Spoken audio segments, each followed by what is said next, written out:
கர்த்தருக்குள் பிரியமானவர்களே, விழிமீன் விடியலில் என்கிற நற்செய்தி பாதையில் தொடர்ந்து பயணிக்கின்ற நம் அனைவருக்கும் இறைமைந்தன் இயேசு கிறிஸ்துவின் அன்பும் ஆசீர்வாதமும் அருளப்படுவதாக.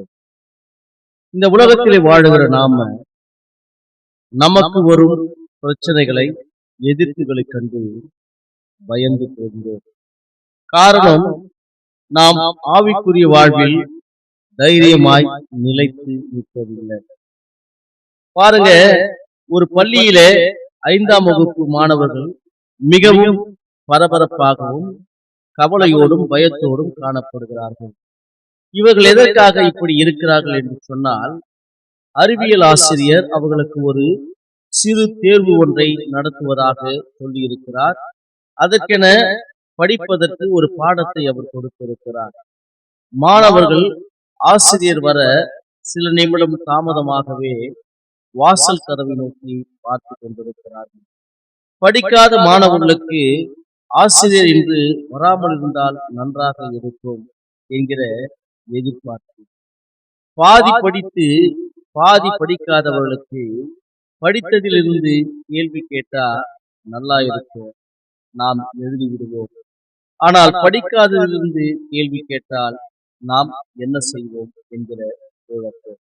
ஆனால் பாடத்தை முழுமையாக படித்த மாணவர்களுக்கு அவர் எப்பொழுது வந்து தேர்வு நடத்துவார், அதிலே நாம் நன்றாக பதில் எழுதி நன்கு மதிப்பெண்களை பெற்று அவரிடத்தில் பாராட்டை பெறுவோம் என்று ஆவலோடு காத்துக் கொண்டிருந்தார்கள். சொன்னபடியே அறிவியல் ஆசிரியர் வந்துவிட்டார். மாணவர்களுக்கு இன்னும் பயம் அதிகமானது. தேர்வு நடந்தது. நன்றாக எழுதிய மாணவர்களை ஆசிரியர் மெதுவாக பாராட்டினார். எழுதாத மாணவர்களை, படிக்காத மாணவர்களை அவர் கண்டித்தார், அவர் தண்டித்தார். இதில் நாம் கவனிக்க வேண்டியது என்னவென்று சொன்னால், ஆசிரியர் வருவேன் என்று சொன்னார், வந்துவிட்டார். தேர்வு நடத்துவேன் என்று சொன்னார், நடத்தினார். படிக்காதவர்களை தண்டிப்பேன் என்று சொன்னார், தண்டனை கொடுத்தார். வேதம் அழகாய் சொல்லுகிறது.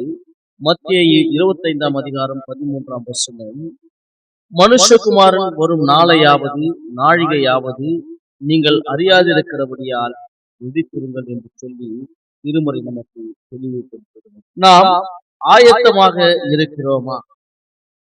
உலக பிரகாரமான ஆசிரியர் வருவேன் என்று சொன்னார், வந்துவிட்டார். நம்முடைய ஆண்டவராகிய இயேசு கிறிஸ்துவும் வருவேன் என்று சொல்லி இருக்கிறார், நிச்சயமாய் வருவார். அவரை சந்திப்பதற்கு நாம் ஆயத்தமாய் இருக்கிறோம். நாம் நம்முடைய உறவுகளை சந்திப்பதிலே, நண்பர்களை சந்திப்பதிலே, நம் உள்ளத்துக்கு பிரியமானவர்களை சந்திப்பதிலே எதிர்பார்ப்புகளோடும் மகிழ்ச்சியோடும் காணப்படுவது. ஏன் என்று சொன்னால், அவர்களுக்கெல்லாம் நம் மீது முழுமையான அக்கறை கிடையாது. அவர்களை விட நம் மீது அன்பும் கிடையாது. அதனாலே நாம் நல்வழியில் நடக்கிறோமா அல்லது தீய வழியில் நடக்கிறோமா என்றெல்லாம் இவர்கள் கேள்வி கேட்பதில்லை. ஆனால் ஆண்டவராகிய இயேசு கிறிஸ்துவை சந்திப்பதற்கு நாம் நல்வழியில் நடக்கிறவளாய், அவருக்கு பிரியமான வழியில், பிறரை நேசிக்கின்ற வழியிலே நடக்கிறவர்களாய் நாம் காணப்பட வேண்டும். நம்மில் பலர் இயேசுவானவர் வரவா போகிறார், வந்தால் பார்த்து கொள்ளலாம் என்று நம் மனம் போன போக்கிலே நடந்து நம்மையும் நம்முடைய வாழ்வையும் சீரழித்துக் கொண்டு நம்மால் பலருடைய வாழ்வையும் நாம் எடுத்துக் கொண்டிருக்கிறோம். இது கர்த்தருக்கு பிரியமில்லாத காரியம். அப்படி நடக்கிற நம்மால் இயேசுவானவரை சந்திக்கின்ற தைரியமோ சந்தோஷமோ தகுதியோ இல்லாமல் அந்த பள்ளி மாணவர்களைப் போல் அவர் வருகிற நாளிலே பயத்தோடும் குழப்பத்தோடும் அவரை சந்திக்க நாம் ஆயத்தம் இல்லாமல் இருப்போம். ஆண்டவராக இயேசு கிறிஸ்துவும் வருவேன் என்று சொல்லி இருக்கிறார். இது கடைசி காலமாய் இருக்கிறபடியா நிச்சயம் ஒரு நாள் வருவார். நம்மை விசாரிப்பேன் என்று சொல்லி இருக்கிறார். நம்மை விசாரிப்பார். நம் செய்கைக்கு தக்கதான தண்டனையை அவர் கொடுப்பார். ஒருவேளை நாம் ஆயத்தமாக இருந்தால் நித்திய வாழ்வை நமக்கு அவர் அளிப்பார்.